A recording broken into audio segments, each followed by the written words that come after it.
Good evening guys. I hope आप लोग अच्छे होंगे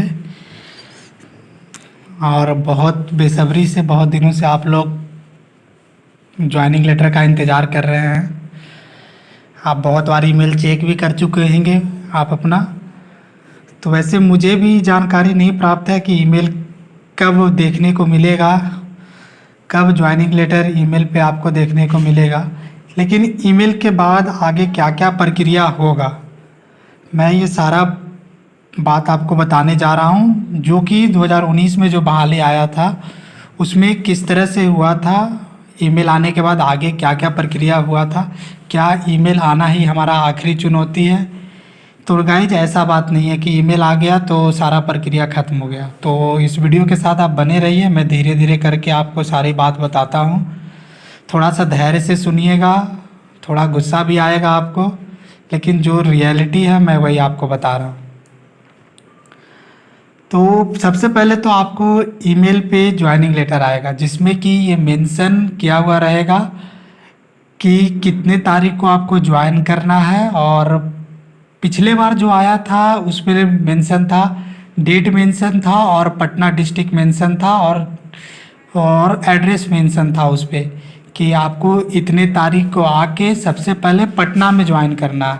तो सबसे पहले जो लेटर आएगा ईमेल पे उसको ले जाके आपको ईमेल और जो डीवी के समय जो सारा डॉक्यूमेंट लेके गए थे वो सारा डॉक्यूमेंट का 2 कॉपी पहले पटना में जाके आपको ज्वाइन करना पड़ेगा। जो एड्रेस उसमें दिया रहेगा आपके ज्वाइनिंग लेटर में कि कहाँ ज्वाइन करना है, तो वहाँ पे आप 2 कॉपी फ़ोटोकॉपी लेके जाना पड़ेगा। जिस तरह से डीवी में लेके गए थे उसी तरह से सारा डॉक्यूमेंट लेके जाना पड़ेगा। कोई भी एक्स्ट्रा डॉक्यूमेंट का ज़रूरत नहीं है, वो बस उतना ही डॉक्यूमेंट जितना डीवी में लेके गए थे।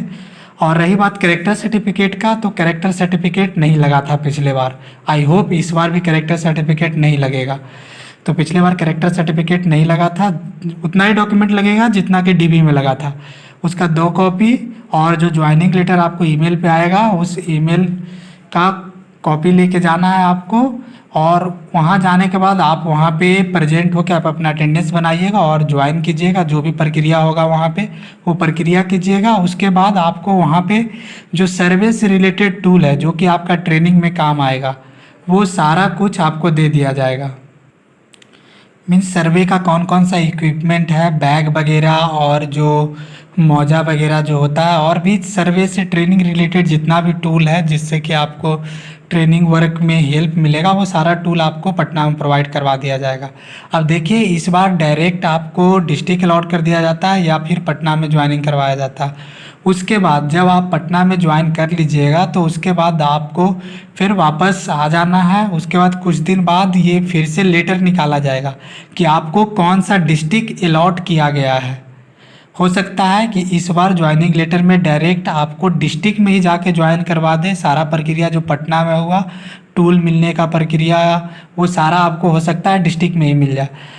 अब देखिए क्या होता है, क्योंकि मेरे अकॉर्डिंग तो नंबर ऑफ स्टूडेंट ज़्यादा है तो सबसे पहले वो पटना में ही ज्वाइन करवाएगा, उसके बाद ही डिस्ट्रिक्ट भेज सकता है। ये मैं अपने ओपिनियन के अनुसार बोल रहा हूँ, लेकिन क्या होगा फ्यूचर ये किसी को नहीं पता, ये डिपार्टमेंट ही सिर्फ जानती है। लेकिन जो पिछले बार क्या हुआ था मैं उस आधार पे आपको बता रहा हूँ। सबसे पहले पटना में ज्वाइन करवाया, उसके बाद जो सर्वे टूल होता है वो दिया। उसके बाद कुछ दिन बाद फिर से आपको लेटर आएगा ईमेल पे ही, ऑनलाइन तरीके से ही लेटर आएगा। उसमें लिखा हुआ रहेगा आपको डिस्ट्रिक्ट कौन सा अलॉट किया गया है, और जो डिस्ट्रिक्ट अलॉट रहेगा उसमें डेट भी मेंशन रहेगा कि आप डिस्ट्रिक्ट में जाके इतने टाइम में आप वहाँ भी ज्वाइन कर लीजिए डिस्ट्रिक्ट में।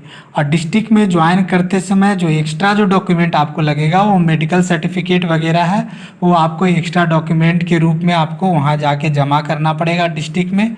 उसके बाद आपका ट्रेनिंग वर्क डिस्ट्रिक्ट में ही होगा और कुछ समय तक सारा काम आपको डिस्ट्रिक्ट में ही करना पड़ेगा, क्योंकि अब सारा जो कारोबार रहेगा डिपार्टमेंट का ख़त्म हो जाएगा। वो डिस्ट्रिक्ट ही है, जो एसटीओ वगैरह जो लैंड रिफॉर्म के जो अधिकारी वगैरह होंगे वही डिसाइड करेंगे कि आपको कौन से ब्लॉक में भेजना है। तब तक आपको उसी जगह पे काम करते रहना है, ट्रेनिंग लेते रहना है डिस्ट्रिक्ट में भी। और रही बात, जैसे कि कोई स्टूडेंट अगर ज्वाइनिंग लेटर आता है और वो ज्वाइन नहीं करता है, तो पिछले बार ऐसा हुआ था कि फिर से सबके ज्वाइन करवाने के बाद फिर से लेटर निकाला गया था कि अगर कोई व्यक्ति किसी कारणवश अगर छूट गया, ज्वाइनिंग नहीं कर पाए हैं, तो उनको फिर से मौका दिया जाता है ज्वाइन करने का। ऐसा पिछले बार किया गया था और इस बार क्या होगा वो मैं नहीं बता सकता। आई होप कि इस बार भी दोबारा मौका दिया जाए। अगर कोई बच्चा अगर ज्वाइन नहीं कर पाता है तो उसको फिर से रीज्वाइन करने का मौका दिया जा सकता है। और जिस दिन आप डिस्ट्रिक्ट में ज्वाइन कर लीजिएगा तो उस दिन से आपका सैलरी स्टार्ट हो जाएगा। जिस दिन से आपका समझिए डिस्ट्रिक्ट जिस दिन ज्वाइन किए उस दिन से सैलरी स्टार्ट हो जाएगा।